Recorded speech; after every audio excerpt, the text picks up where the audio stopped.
from Utah. Madam President, I ask unanimous consent that the quorum call be suspended. Without objection.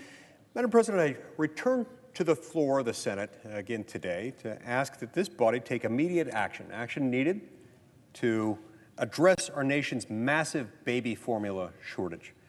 For months, American moms and dads have been scouring supermarkets and drugstores looking for baby formula. Anxiety-ridden parents are frantically checking online stores and pleading with family and friends, trying to figure out how to ship, purchase, and otherwise procure baby formula. Still, some families must hospitalize their babies because they can't find formula. Yes, they're hospitalizing them for that reason alone. Inexcusably, the crisis has only gotten worse. In May alone, reports show that the out-of-stock rate jumped from 43% to a staggering 73% nationally.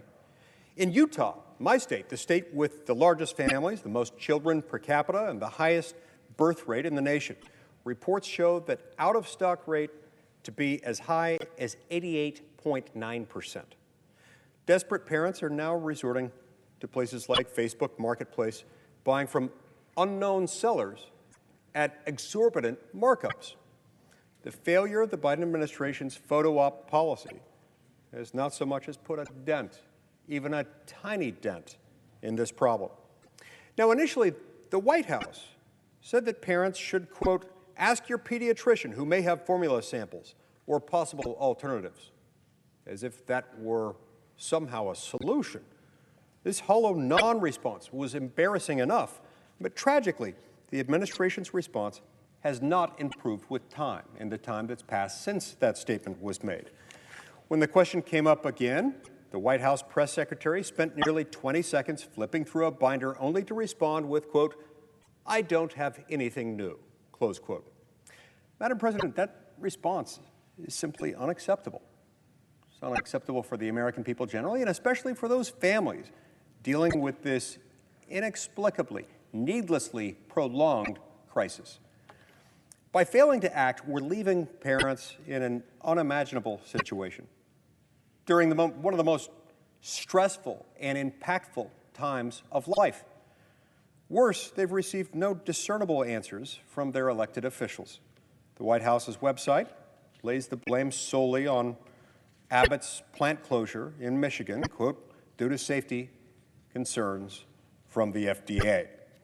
But this is a very limited, narrow line of thinking.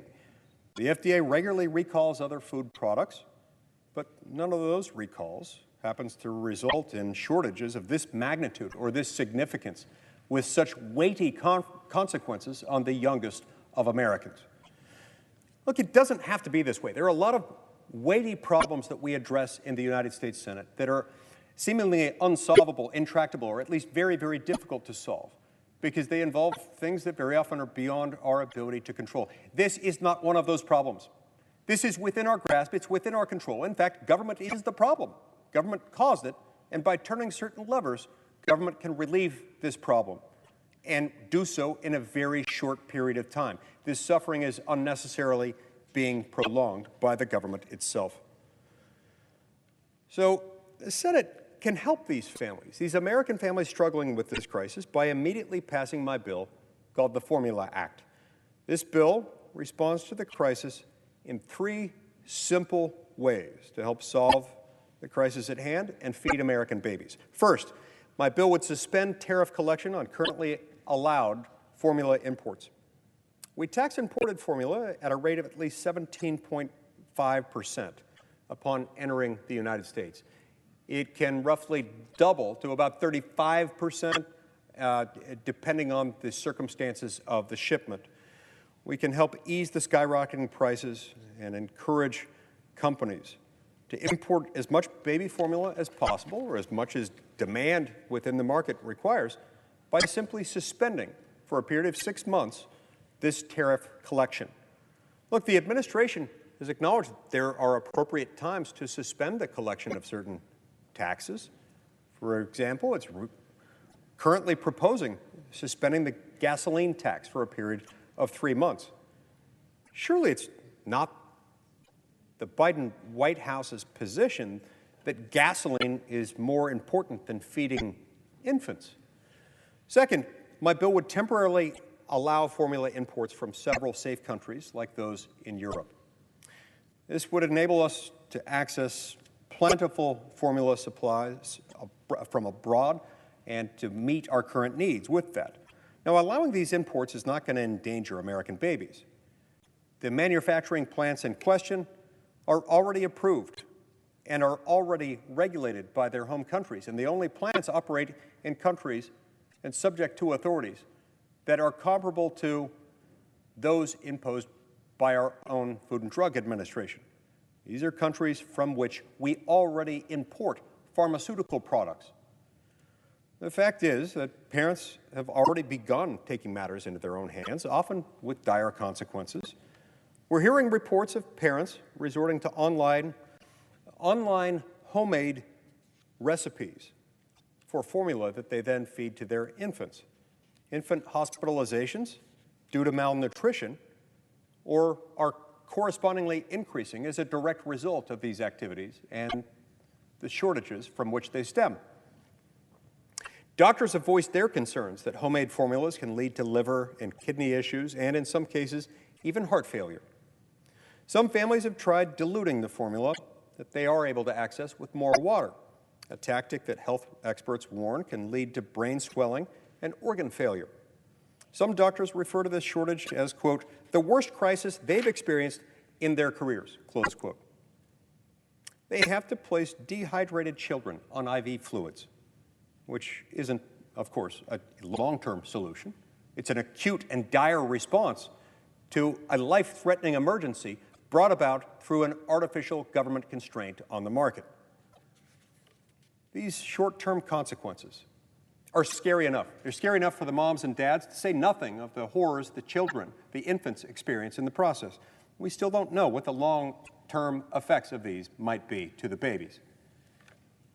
Those worried about the formula quality may find solace in the fact that my bill retains the FDA's authority to recall foreign formulas in the very unlikely event that these safety issues arise. Remember, these are formulas produced in facilities in countries from which we already import pharmaceutical products based on our country's trust and confidence that their safety and quality standards are as secure as, if not more stringent than, our own.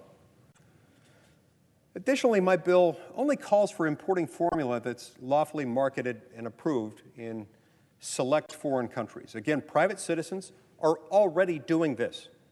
The law already allows the personal importation of baby formula, meaning somebody can jump online and order it on their own. And parents are voluntarily choosing to do so because they've done the research and they trust that it's safe for their baby. They understand, as we do, that babies in France, in Switzerland, and in the United Kingdom are not different than babies in the United States of America. Formula that works for them, that's safe and healthy for them, that has proven safe and healthy and effective for them for many, many decades, is also going to work with respect to American babies. My bill would just make this easier and more affordable for parents. You see, because to be one of those parents, you've got to have a degree of sophistication to know what you're looking for. Most people aren't really aware of the fact that they could jump online and order this. Secondly, it's really expensive to do it. They can't buy in bulk, and it requires extra shipping and handling costs that makes this prohibitively expensive for many people, even the lucky ones who become aware that it's even an option. So my bill isn't making something legal that's currently illegal in that respect. It's simply making it more affordable. It's making it so that we no longer limit access to these foreign formulas, foreign top-quality formulas from places like France and Switzerland and the United Kingdom. They'll be available to poor and middle-class families and not just to the wealthy. Finally, my bill would allow WIC program recipients to buy whatever brand of formula is available with WIC vouchers. My bill will allow these parents to buy from available stock and feed their children and guarantees greater flexibility. You see, the existing formula crisis has been exacerbated by virtue of the fact that the WIC formula, the WIC beneficiaries are given a voucher. Very often, that voucher limits them to procuring only that brand of formula specified on the voucher itself, which in many instances might be out of stock. This would eliminate that problem. Madam President, keeping American infants fed should be one of the least controversial proposals imaginable, especially because this is something that can be done easily. We can bring about almost immediate relief to these American parents and especially to their babies, just by not causing the problem anymore, or at least waiting for a few months before causing this problem again. In the meantime, the hope and the expectation is that the American formula industry can retool, revamp, and get back in the practice of producing in sufficient quantities that they'll be able to meet with demand. But we need 6 months in order to do that. American babies are going hungry, and the federal government is the problem. The federal government is causing these babies to starve and otherwise suffer. My Formula Act will help solve the formula crisis and ensure that American babies do not go unfed. Look, there is a reason why we see this crisis here, but not in any of our neighbor countries, not in any of our peer countries. No, the crisis exists here because this is a feature of U.S. law. We can fix this problem. We can help solve this crisis today. We can make sure American babies' cries do not go unanswered. We can and must pass my Formula Act. And so, Madam President, as if in legislative session, I ask unanimous consent that the Senate proceed to the immediate consideration of calendar number 372 S4261, that the bill be considered read a third time and passed, and that the motion to reconsider be considered made and laid upon the table. Is there objection? Madam President? The senator from Pennsylvania. Madam President, I rise to object to the senator from Utah's request. I understand his concern and the concern of people in both parties, both sides of the aisle here in the Senate, to take action on this infant formula challenge that so many families are suffering through right now. The unfortunate part about this proposal is this will put babies at risk in ways that we don't even fully understand right now. There's bipartisan concern, and the evidence for that is the action of committees, bipartisan work in several committees, including the Agriculture Committee as well as the Health, Education, Labor, Pensions Committee. Bipartisan work to meet this crisis. And the focus of that work has been to get formula on shelves as soon as possible. Madam President, it's important to remember how our nation's formula crisis began. Abbott's recall, the manufacturer, the recall and the closure came after as many as 9 infants died from contaminated formula. That's how this started, contaminated formula. Now we can and we should get to the bottom of the abject failures that led to contaminated formula hitting the shelves. I've been working on this for months, many months before this crisis came to a head. But we can't forget our top priority here when it comes to protecting infants. We've got to keep our nation's most vulnerable, these infants, safe. And it's pretty clear that the Food and Drug Administration bears responsibility for dropping the ball in so many ways in terms of inspections, but still, even despite that failure, the FDA standards are the best in the world. And as I mentioned, the Agriculture and Health Committee has already done bipartisan work. And I think when you look at you saw the hearings that took place, especially in the Health, Education, Labor, Pensions Committee, bipartisan condemnation of the Food and Drug Administration, bipartisan calls for accountability at the Food and Drug Administration. And they should be hit very hard in terms of the accountability that should be imposed and must be imposed on the FDA. Unfortunately, this bill will completely disregard the FDA's standards for safety, which would put our children at risk. I'd also mention the Health Committee's work marking up a bill last week, an FDA bill, amendments allowing importation during a shortage with appropriate guardrails to ensure formula is safe for our nation's infants. These bipartisan amendments represent a more appropriate path forward than this approach today to limit the FDA's ability to protect our infants. Now is not the time to completely abandon safety standards. We need to do everything we can to get formula back on shelves, but we can't compromise safety at any cost. Here's just some examples. Go to the FDA's website under the Food and Drug Administration Center for Food Safety and Applied Nutrition. Here's what, just a few examples from their database. July 2016, 4-week-old baby in the U.S. was fed a stage 1 infant milk product approved in nearly all of the countries described in the Senator's bill, but not in the U.S. After consuming that formula, the baby experienced diarrhea, fever, vomiting, and lethargy. The baby ended up in an emergency room where he's diagnosed with salmonella infection. Second example, January 2017, 1-month-old baby similarly poisoned by a product approved by the countries in this bill, but not legally marketed in the U.S., and that baby began vomiting. January 2019, a 5-month-old began experiencing upper abdominal pain, diarrhea, after consuming another such product. That's just a small example. These concerns are why the American Academy of Pediatricians, the American Academy of Pediatrics, for years has warned against importing formula from Europe.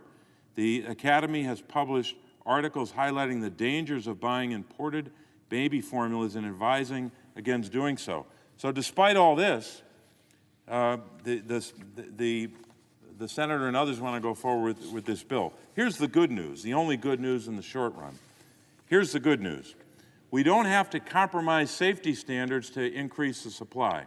We already know that the administration's Operation Fly formula is bringing formula into the United States at a pretty rapid clip. 32 flights, 19 million 8-ounce bottle equivalents of formula. That's not the end of it. The FDA right now is using enforcement discretion to allow the importation of additional select formula through normal distribution channels, bolstering the domestic supply of safe and nutritious formula by over 220 million 8-ounce bottle equivalents. Add the two of them together, you almost have almost 240 million bottles that are going to be, many of which have already been imported safely. The administration is also taking other steps to increase formula production domestically by invoking the Defense Production Act to prioritize critical ingredients and manufacturing supplies for infant formula production. So steps are being taken, but we cannot, when we're invoking the powers of the executive branch or enacting legislation, we cannot compromise on safety. We have to have the highest safety standards in the world, which we do, and we've got to make sure that we adhere to those safety standards. So I object. The objection is heard. Senator from Utah. Mr. President, I appreciate the insights, the always thoughtful counsel of my distinguished friend and colleague, the senator from Pennsylvania. I always enjoy working with him. He's a voice of reason and a delight to work with. I do feel compelled to respond to a few of his points. Now, yes, it's true. There are ambitious plans to fly formula over. They use the Defense Production Act to do that, to have government to act. And the ambitious plans that he describes have yet to materialize. What we have to look at is the bottles that are available now, that have been flown over now, that are here now as a result of that program. It's about 13 million bottles. You know what the average daily consumption of formula is in America? 9 million. So this buys us a day and a half of formula. A day and a half. And it's still not plugging the problem. So that's not a solution. As to the objection related to the FDA regs, he points to the safety concerns and highlights a few adverse incident reports, not necessarily linked to the formula itself, but things that people experienced as they were switching formulas. A lot of the symptoms that he described, all of them, in fact, as I understand, including lethargy, diarrhea, and some of those have been linked to babies switching formula. So yes, when a baby switches formula, whether it's from one American brand to another or from an American brand to a European brand, it's not uncommon during this transition period for babies to react that way. Now, we wish that it weren't necessary for them to switch to begin with. This was unnecessary to make them switch. And in fact, another point that I need to refute he made at the outset about formula being responsible for the contamination, for a foodborne illness. It was in fact not the formula itself that caused that. In fact, an FDA investigation revealed that it wasn't the formula. It was a source of bottled water that had itself been contaminated. And it was that bottled water that the parents were mixing with the formula that turned out to be contaminated by no fault of their own, but also by no fault of the manufacturer. So we got to keep straight exactly what happened here and what didn't happen. Finally, with regard to the safety risks, I understand this, and it's important that we be safe in doing this. We have to remember these are countries from which we currently import pharmaceutical products because we trust that their equivalent of the FDA is safe and is effective. So if we don't trust them with respect to baby formula, I would submit that we should trust them elsewhere. But in fact, we can trust them in these areas. None of those adverse incident reports he reported to my knowledge, have been linked to a defect or a contamination in the formula itself. Finally, it's important to remember that we have a massive health crisis faced by these babies who are unable to get formula, children being hospitalized because they're dehydrated. These can have lasting consequences. They're occurring at a time when the baby's brain development is on a very critical timeline. You don't want to interrupt that because you don't want a supply chain disruption to lead to a disruption in the baby's developmental growth. So it's unfortunate that my friend and distinguished colleague, the senator from Pennsylvania, has objected to this very reasonable, rational, sensible response that lifts the government's impediments. I wish this were not the case because this would deliver meaningful reform. Unlike the 13 million bottles, the day and a half worth of formula that's been brought over to date through the Defense Production Act efforts that he described, this would actually solve the problem. And it would solve it for at least 6 months, long enough for our domestic production capabilities to resume. So it's unfortunate. I wish that were not the case, but I tell you what, in the spirit of comedy and compromise, I'll modify my request. Again, the Formula Act would have included these three legs: a regulatory component, lifting the regulatory restrictions, an import tariff restriction, and also lifting some restrictions in the WIC program. And so I'm going to counteroffer with another amendment that would remove the waiver of the FDA regulations for the imported formula. That, after all, is the concern he expressed, and so that should allow us to deal with it. It would keep the tariff and the WIC waivers from the Formula Act intact, and therefore shouldn't raise any concerns not addressed by my friend and distinguished colleague. And so, Mr. President, as if in legislative session, I ask unanimous consent that the Senate proceed to the immediate consideration of calendar number 372S4261. Further, I ask that the least substitute amendment at the desk be considered and agreed to, that the bill as amended be considered read a third time and passed, and that the motions to reconsider be considered made and laid upon the table. Is there objection? Mr. President? Senator from Pennsylvania. Mr. President, I object. Let me walk through why. My friend from Utah, in a spirit to try to work something out here, is offering a counter proposal. The problem that I have with this is the amendment.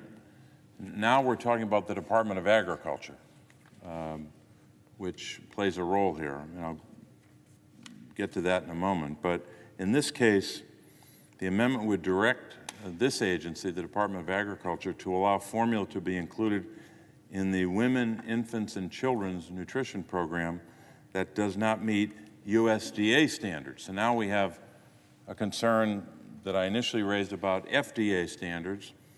Now we have USDA standards for safety and nutritional adequacy. I'd also add that this amendment is unnecessary because of action that was taken by the leaders of the Committee on Agriculture and Nutrition and Forestry. That committee passed a bipartisan bill, the Access to Baby Formula Act, that the President just signed into law. This already provides the agency, the United States Department of Agriculture, with the discretion it needs to expand the products available to WIC parents and babies. Right now, that's the law, while also continuing to meet those high nutritional needs of the babies. So again, the concern here are standards, safety standards for those infants. The objection is heard. Mr. President? Senator from Utah. Mr. President, I find this, too, unfortunate. I wish we could adopt all three of these reforms. Again, we've got regulatory reform, an import tax reform, and a WIC reform.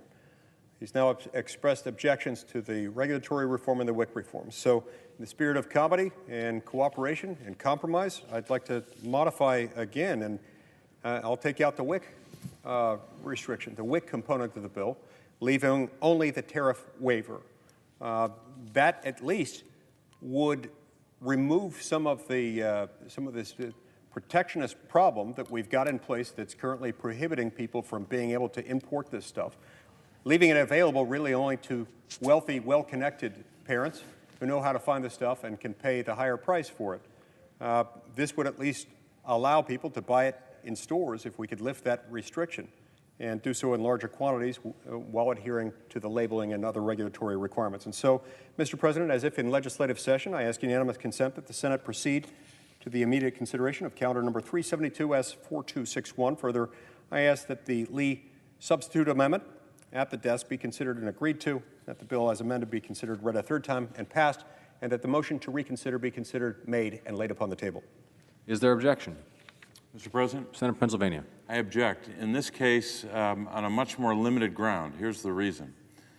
The senator from Utah is trying to work something out here, and we appreciate that. The Democratic side has not had the opportunity yet to review this amendment, so we would seek, in the interest of comedy, more time to review it. On that basis, I object.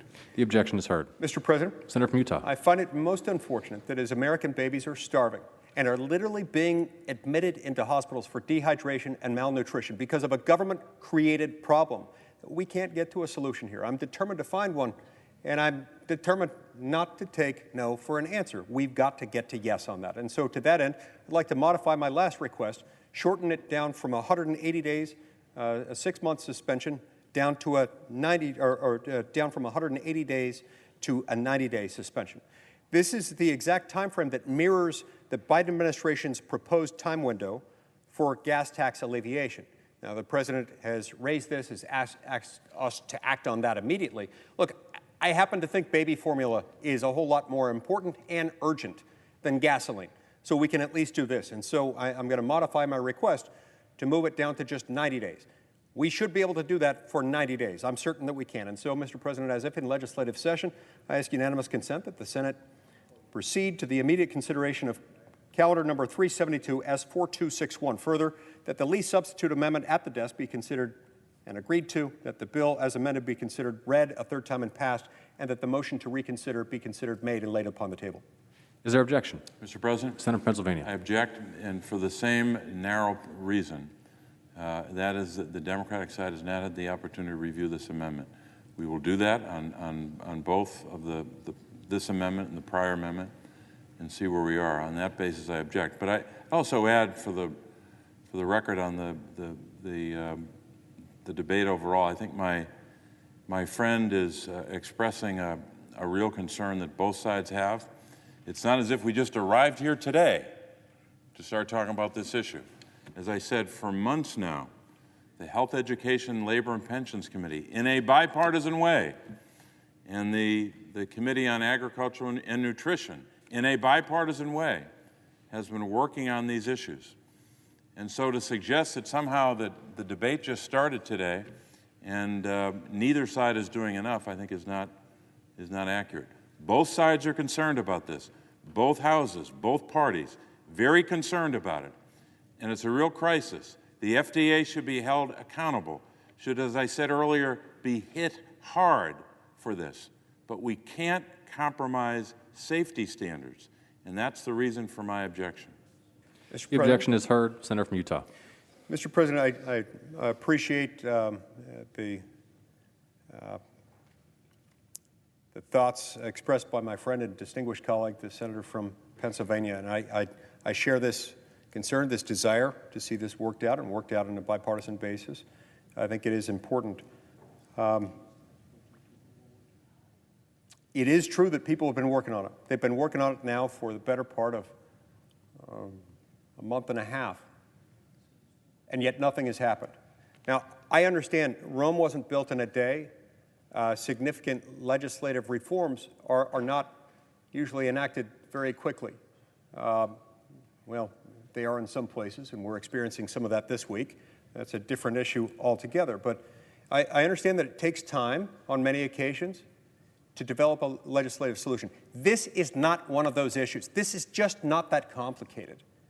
So I appreciate the fact that people are considering it. I appreciate the fact that my friend and colleague, the senator from Pennsylvania, is willing to try to clear this on the Democratic side, and I hope and expect that one of the four alternatives that I propose today, each in the spirit of comedy and compromise, something that should be acceptable to both political parties, has got to get there. There are issues on which we're always going to struggle to find a solution. This one isn't hard. We can do this. We can fix this. American babies are going hungry because of mismanagement within our country. And yeah, I share your belief that we've got to hold the FDA accountable, but I feel like we're in the same position as the unarmed English Bobby with the FDA lately. The unarmed English Bobby, who, being unarmed upon seeing the commission of a crime, shouts in his charming British accent, "Stop, or I will yell stop again." We need to actually do something to force this issue, because people are going hungry. Babies are going hungry, and there are dire, long-lasting consequences. I hope and expect that we will solve this before the end of the week.